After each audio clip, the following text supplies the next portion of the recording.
Okay, good evening, everybody. Welcome to the Nick and Joe Show. I'm Nick, he's Joe, and I know it because I'm sitting here in Command Central, and I won't say downtown Ottawa. That's not accurate, but in the nation's capital, where all good things happen on online radio. If you want conservative talk, so here we are, Joseph and I. We're staring at each other, wishing we weren't.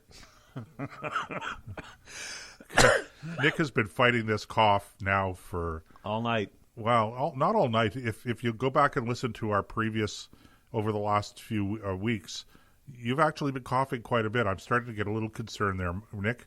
Well, I think you have to go for a COVID-19 test. Not the brain tickler. Not going to happen. Okay. I know what this is. Now, why not at least get tested? I took my daughter to get tested. That's perfect time. Okay, let me tell you the story. You're scared.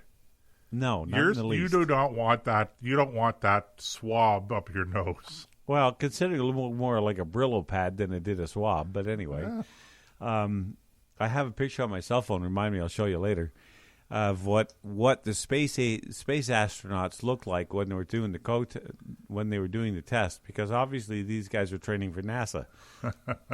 Anyway, she was at work, and we had a head cold go through the house. Everybody got it. Lasted a day or two. She had the sniffles and a bit of a cough. But like every other 19 or 20-year-old who is living at home, or at least a lot of them, she's trying to pack away every penny she can because she has big plans for how she's going to change the whole world. And she needs to be able to have some cash to do it. So one of her coworkers said, she might have COVID.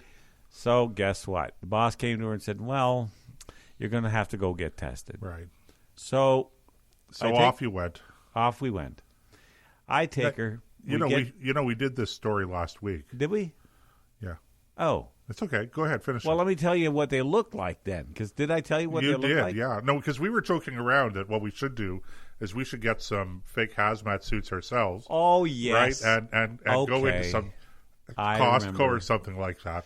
I think remember. And, of course, anyone who's listening out there who gets the wise idea of doing that themselves, go ahead, but let us know how it goes.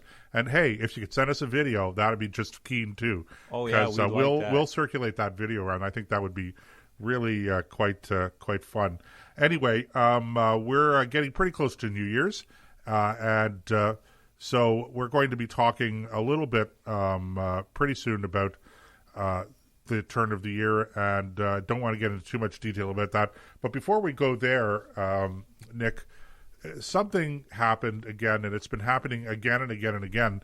And one wonders, we were talking about this before the show, and we've talked about this on the show as well. What makes you think, if you're a government official, that you're not going to get caught flouting the rules? Here we are in Ontario, which has just imposed a province-wide lockdown since Boxing Day. And so businesses are closed. And this is why we're not revealing, by the way, why we're not revealing where the ThinkRadio.ca live broadcast center is, because oh, sure we are. All you got to do is go online. You can find it. It's a piece of cake. Yeah, well, yeah, you can listen to us online, but we're not revealing where we are because physically, we're not physically because we're not we're not necessarily. Well, we are socially distancing, kind of. I think we're about 6 feet apart. Or 2 meters, or whatever. Well, we can move a desk and change that. Yeah, but I forgot my mask at home, and anyway, you know what I've been saying all along is we ought to put a no COVID zone poster on the door, and that way we'd be safe. Yeah, I don't know. Anyway, look, the province of Ontario has imposed this new lockdown right across the province, even though the infection rates here in the Ottawa region and Eastern Ontario have not been that bad. Actually, they were dropping quite a bit, and they've sort of leveled out. So there's really no reason for us to be locked down here in this part of the province, but the provincial government, in its infinite wisdom, trying not to choke on that. Say that 3 times fast without pulling a muscle. So, they tell everybody you have to stay home, no unessential business. Okay, groceries are fine, doctor's appointments are fine, But other than that, only emergency stuff and that. Then we wake up and what do we find? We find that the finance minister, Rod Phillips, has decided that he's going to, he doesn't want to stay home over Christmas like they've ordered everybody else to do. Off he goes to his his Caribbean vacation to St. Bart's. And I don't know how he got caught, but he got caught. And now the premier, I guess, has ordered him to fly home. And I'm thinking, no, why don't you just stay there? I mean, if the whole point of you not going to St. Bart's is because you may contract the virus, then why do we want you to come home, especially only days after the premier has been complaining vociferously about flights coming in and putting everybody in Ontario in great danger. So what's his punishment for his finance minister who is out of the country? Get back here, fly back here as quickly as you can. and then presumably he's going to have to go into isolation for 14 days like other travelers and coming into Canada are supposed to do. But, how many times can you spell hypocrisy? And how many times do people have to get caught before they realize they're going to get caught? Well, in this day of cameras and video and recording devices in everybody's pocket, literally, I don't understand why this lesson wasn't learned a long time ago. You can't get away with this kind of stuff anymore. There's been way too many examples of people who getting caught doing stupid things or acting in hypocritical fashion. But there's another individual I want to drag into this, and that is the mayor of Toronto, John Tory, who tweeted out, and I don't have the tweet in front of me, but he tweeted out how he stands beside his friend, and that, he had a certain phrase where friendship is more important than COVID or something like that. Wait a minute. If that's true for you, how come it's not true for the rest of us? This never-ending, and the only way I can describe this is left-wing mentality that suspends the rules for everybody else but for them, but expects the rest of us to live under, blows my mind. Okay. Now, in fairness, I think it's fair to point out that most politicians actually follow the rules that they've passed. But it seems to be the higher they go up the ladder, well, the more they do clearly, this stuff. Well, these are the ones that we're going to pay the most attention to, obviously, so they're the ones that are more likely to get caught. But I don't want to tar every politician, every government official the same way. I don't want to paint them with the same brush.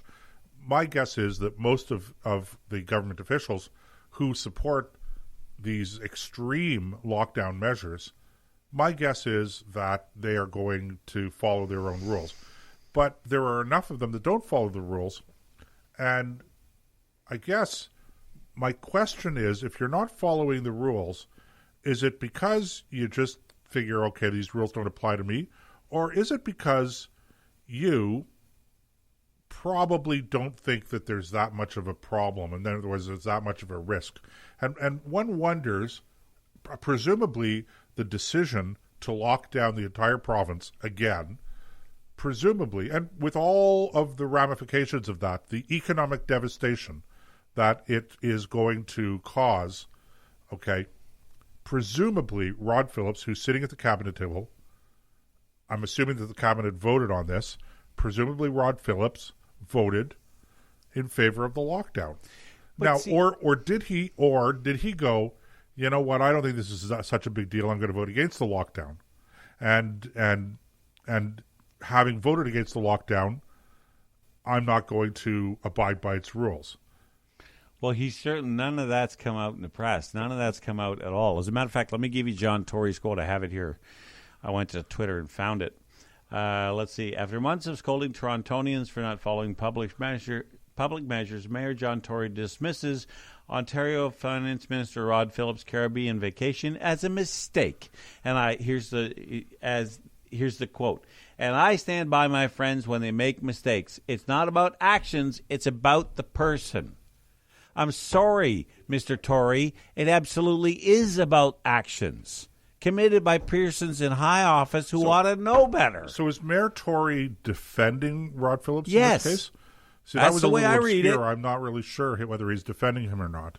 Well, let me give it to you again. Okay, yeah, read it again. I stand by my friends when they make a mistake. So he's saying he's standing by Rod Phillips. Yes, Rod Phillips made a mistake, but I'm standing by him. Hey, because Rod Phillips is not my friend, and I stand by him too. I think what he did was a good thing.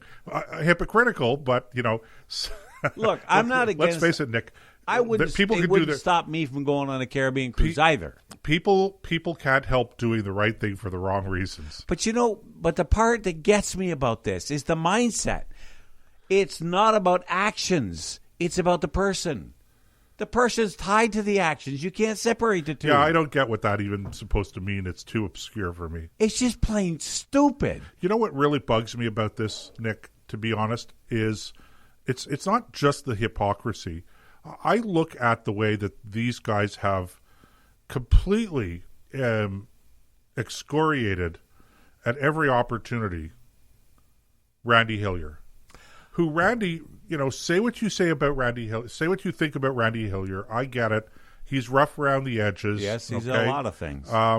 He's maybe he's even inappropriate from time to time, okay? That's a polite way of putting it. He can cross lines from time to time. But at least the guy has the integrity to say what he believes and to act in accordance with his beliefs. He has the integrity.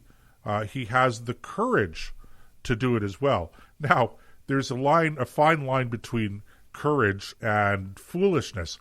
I'm not sure that tweeting that photo of his family getting together on Christmas was, really, that's just sort of saying, okay. He's just sticking his finger in their eye. I guess that's it. And look, hey, if you admire that kind of behavior, that's good too. I certainly do. But you take Randy Hillier, and you look at the way he's been treated, people calling for him to be kicked out of the House out of the legislature as an elected official. Can't do that. People talking about throwing him in jail. People talking about fining him now maximum fine, possibly prison time, and fining everybody else that's in that picture that he tweeted. Okay, but where is the similar outrage? Like, I don't hear John Tory defending Randy Hillier, and maybe Randy's not a friend of John Tory. In fact, I have a pretty good reason to say I don't think he is. Okay, but still, there's got to be more than friendship here. And I read it. There was a saying once. I love quotations. I have a couple of books of quotations. Okay, and I don't know who said it, but there's one great one. My party, my friends and my party, right or wrong, is similar to saying my mother, drunk or sober. Yeah. I'm going, okay, actually my mother, drunk or sober, might still apply. But, really, if your party's wrong and if your friends are wrong, don't complicate, don't make the problem bigger. Well, you're going all the way out there. If you want to chase down that kind of thinking, go all the way back to Churchill. I didn't leave the Tories left me. Yeah. And I think Randy Hillier could make that argument. I started out as a conservative. I didn't change. They did, which is, in essence, what Churchill was saying. Yeah, well, the difference, I don't agree with that. I think that Randy knew what the Conservative Party was like. And when he got into politics, he had this idea that he could bring about change within the Conservative Party. Fair enough. Unfortunately, he just hasn't been able to do that. They just rather listen to him and try to explain themselves based on his questions. They just said, man, we'll shoot the messenger, and threw him out. Something like that. And that's a crude way of putting it, but that's what I think happened. So should Rod Phillips be kicked out of